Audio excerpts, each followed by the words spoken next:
Қайырлы күн баршаға. Бүгін Қазақстан Республикасы мемлекеттік қызметшілерінің әдеп кодексін түсіндіретін боламын. Әдеттегідей экранға кодекстің өзін шығарып қоямын. Қарап отырып, не болмаса тыңдап отырып, естеріңізге сақтап отыру керек болады. Негізінен осы заңның логикасын, мән мағынасын, қандай жиі кездесетін сұрақтарына тоқталатын боламын. Ал толығырақ дайындық үшін әрине міндетті түрде осы видеоның астында берілген сілтемеге сәйкес testmaster.kz мобильді қосымшасын өздеріңіздің телефондарыңызға жүктеп алып, тестлерді орындау арқылы көбірек жаттығуға кеңес беремін. Қазақстан Республикасының мемлекеттік қызметшілерінің әдеп кодексі, бұл жерде негізінен бірінші тарауда жалпы ережелер берілген. Мемлекеттік қызмет қоғам мүдделеріне адалдық танытуға және Қазақстан халқының бірлігі мен елдегі ұлтаралық келісімді нығайтуға ықпал етуге, мемлекеттік тіл мен басқа тілдерге Қазақстан халқының дәстүрлері мен ғұрыптарына құрметпен қарауға міндеттейді. Байқап отырсаңыздар, әдеп өзінің аты айтып тұрғандай, мемлекеттік қызметшілердің әдеп кодексі бұл мемлекеттік қызметкерлердің өз-өзін ұстауын, өзін жақсы тұрғыдан, тәрбиелі тұрғыдан, адамгершілік тұрғысынан дұрыс көрсетуге бағытталған осындай әдеп нормаларын қамтиды. Мемлекеттік қызметшілер өз қызметінде мемлекеттік саясатты ұстануға және оны дәйекті түрде іс жүзінде асыруға, қоғамның мемлекеттік қызметке, мемлекет пен оның институттарына деген сенімді сақтауға және нығайтуға ұмтылуы тиіс. Осы жерде кілтті сөз ол мемлекет пен оның институттарына деген сенімін сақтауға және нығайтуға ұмтылуы тиіс. Сұрақ жауаптарында көбінесе осы мәтін жиі кездеседі. Мемлекеттік қызмет атқару қоғам мен мемлекет тарапынан ерекше сенім білдіру болып табылады және мемлекеттің қызметшілердің қызметтік әдебіне жоғары талаптар қояды. Тестілеуде осы заң нормалары қалай берілсе, жауап нұсқалары да дәл солай беріледі. Сол себептен мұқият қарау керек. Сұрақ мемлекеттік қызмет атқару қос нүкте қойылып, одан кейін жауап нұсқаларына дұрыс нұсқада қоғам мен мемлекет тарапынан ерекше сенім білдіру болып табылады деген нұсқа келеді. Басқа нұсқаларда әрине басқаша жазулар болады. Сол себептен заңда қалай жазылса, солай есте бір көріп сақтап алсаңыздар, тестілеуде жауап беруге қиналмастан жауап бере аласыздар. Қазақстан Республикасы мемлекеттік қызметшілерінің осы әдеп кодексі мемлекеттік қызметшілердің қызметтік әдебінің стандарттарын белгілейді және қоғамның мемлекеттік органдарға деген сенімін нығайтуға, мемлекеттік қызметте өзара қарым-қатынастың жоғары мәдениеті және парасаттылық атмосферасын қалыптастыруға, сондай-ақ мемлекеттік қызметшілердің әдепсіз мінез-құлық жағдайларының алдын алуға бағытталған. Кодекстің мәтіні мемлекеттік органдардың ғимараттарында көпшіліктің қарауына қолжетімді жерлерде орналастырылады. Осы сөздерге де мән беру керек, яғни көпшіліктің қарауына қолжетімді жерде осы әдеп кодексінің мәтіні мемлекеттік органдардың ғимараттарына қойылады. Осы кодексте белгіленген қызметтік әдеп стандарттары барлық мемлекеттік қызметшілер үшін міндетті. Осы барлық мемлекеттік қызметшілер үшін міндетті деген сөзді есте сақтау керек, өйткені тестілеуде келген кезде қандай мемлекеттік қызметкерлерге, қандай қызметшілерге жаңағыдай әдеп стандарттарын сақтау міндетті деген сияқты сұрақтар келеді. Сол кезде барлық деп жауап беру керек болады.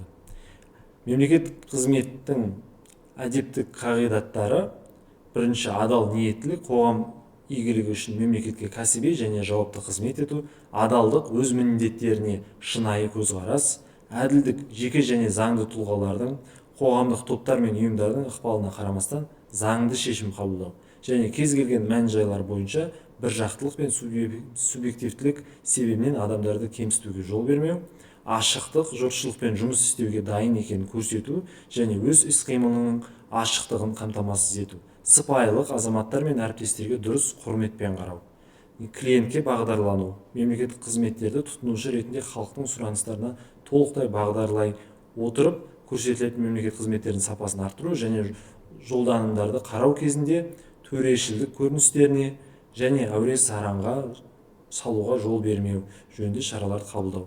Төрешілдік дегеніміз ол жаңа бізден артық құжаттарды талап ету, бюрократияға жол беру. Соны енді бізде бұл жерде төрешілдік деп аударып берген екен. Үшінші тарау мемлекеттік қызметшілердің қызметтік әдебінің стандарттары. Ол біріншіден қарапайым болу, екіншіден мемлекет мүдделеріне және азаматтардың құқықтарына нұқсан келтіретін әрекеттерден қарсы тұру, заңда белгіленген шектеулерді сақтау, мүдделер қақтығысын болдырмау, алдыңғы біздің мемлекеттік қызмет туралы, сондай-ақ сыбайлас жемқорлыққа қарсы іс-қимыл туралы заңдарда біз осы шектеулердің не екенін, мүдделердің қақтығыстары туралы не екендігіне толығырақ тоқталған болатынбыз.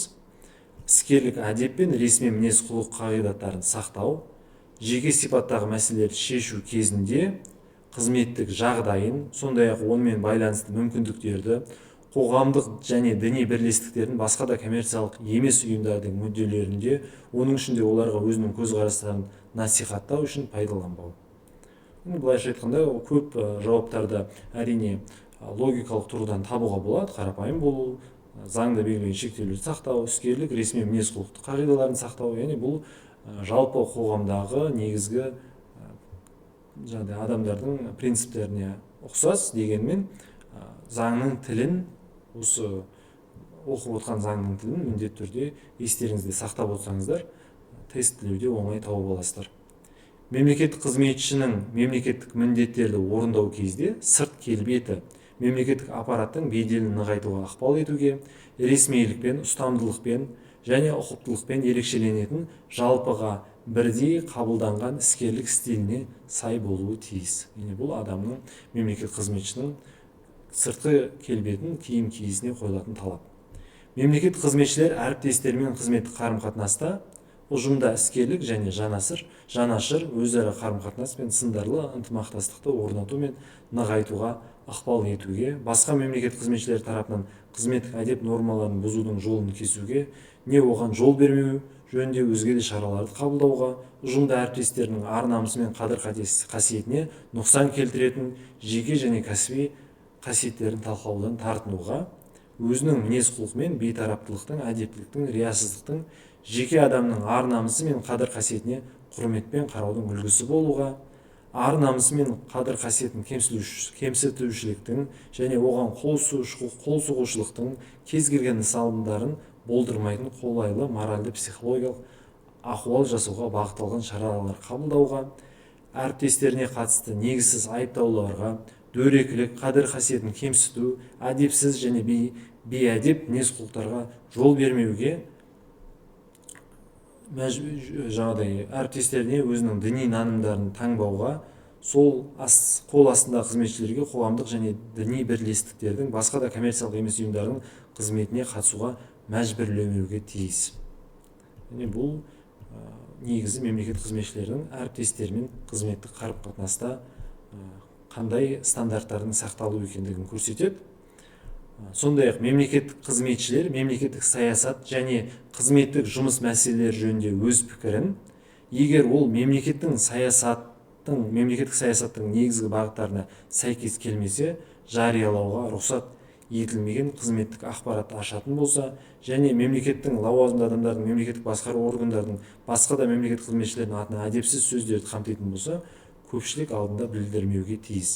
Яғни мемлекеттік қызметшілер кез келген өз пікірін айтып жеткізуге болады, дегенмен, егер мемлекеттік саясаттың негізгі бағытына сәйкес келмесе, болмаса жариялауға рұқсат етілмеген бір ақпаратты ашатын болса, әдепсіз сөздерді қамтитын болса, мемлекеттік органның атына, басқа қызметшілердің атына, онда ол көпшілік алдында ондай пікірлерін білдіруден тартынуы тиіс.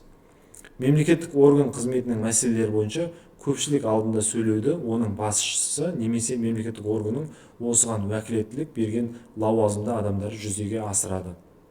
Яғни мына оқып отқан осы нормалардың барлығы тестте бар, сол себептен қалай осы заңда жазылған, сол түрде есте сақтау керек, осы кілт сөздермен тауып алу керек болады. Егер мемлекеттік саясаттың негізгі бағыттарына сәйкес келмесе, мемлекеттік қызметші өзінің пікірін айтпау керек. Сондай-ақ мемлекеттік органның қызмет мәселелері бойынша көпшіліктің алдында мемлекеттік органның басшысы немесе өкілеттілік берілген лауазымды адамдар ғана жүзеге асырады. Мемлекеттік қызметшілер пікір таластарды жүргізе алады ма деген сұрақта келеді, ол кезде болмайды деген сияқты жауаптар келеді, бірақ мемлекеттік қызметтің беделіне нұқсан келтірместен дұрыс нысанда жүргізуі тиіс деген дұрыс жауап осы болады. Заңда қалай жазылған, осылай дұрыс жауаптың ішінде осылай таңдауымыз керек.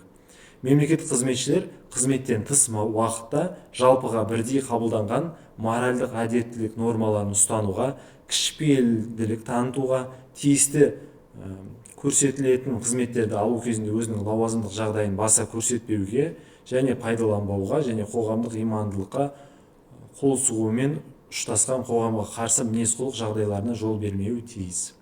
Мемлекеттік қызметшілер қызметтен тыс уақытта да жалпыға бірдей қабылданған моральдық әдептілік нормаларын ұстануы тиіс. Кішіпейіл болу керек, өзінің лауазымдық міндеттерін қызмет алу кезінде оны жариялауға жар салып айтуға болмайды. Мемлекеттік қызмет істері жөніндегі уәкілетті орган заңнамаға сәйкес қызметтік әдепті бұзудың профилактикасы бойынша үйлестіруді жүзеге асырады. Яғни осы әдепті бұзудың профилактикасын мемлекеттік қызмет істері жөніндегі уәкілетті орган заңнамаға сәйкес жүзеге асырады. Сондай-ақ мемлекеттік қызметшілердің қызметтік әдеп стандарттарын бұзу ол тәртіптік жауаптылыққа әкеп соғады. Яғни қандай жауаптылыққа әкеп соғады деген сұрақ болады. Сол кезде тәртіптік жауаптылықта екендігін әкеп соғатынын есте сақтауымыз керек. Жалпы негізгі мемлекеттік қызметшілердің әдеп кодексі осы өте көп ауқымды емес құжат. Тест барысында да бұл бойынша тек қана 10 сұрақ қойылады. Сондай-ақ testmaster.kz мобильді қосымшасын осы видеоның астындағы сілтемеге сәйкес телефондарыңызға жазып алып, қосымша тестілер мен жаттығулар жасауға кеңес беремін. Ал тестілеуде барлықтарыңызға сәттілік тілеймін.